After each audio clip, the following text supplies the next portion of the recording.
Welcome to Luca and Miguel. Enjoy the video. You start by clearing the basics so changes take effect immediately. First, free at least 10% of storage.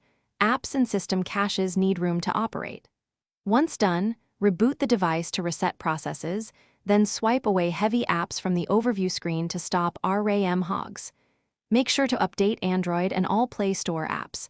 Performance patches and compatibility fixes often arrive there. These first actions create a stable baseline for deeper tuning that follows. Now you move into detailed cleanup and system tuning. Uninstall apps you no longer use, and disable pre-installed bloatware when uninstall is not allowed, which reduces background services. Next, clear caches for problem apps via storage settings.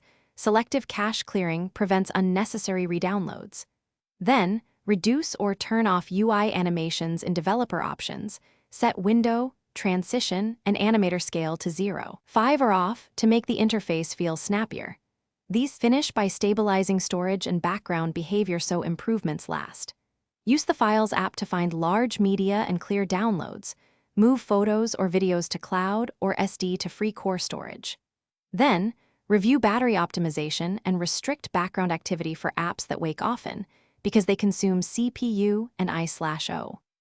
If lag persists after these fixes, back up your data and perform a factory reset as a last resort. This removes deep software corruption. If reset fails, check hardware or seek professional help.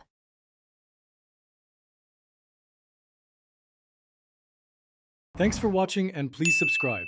It's the best investment you'll ever make.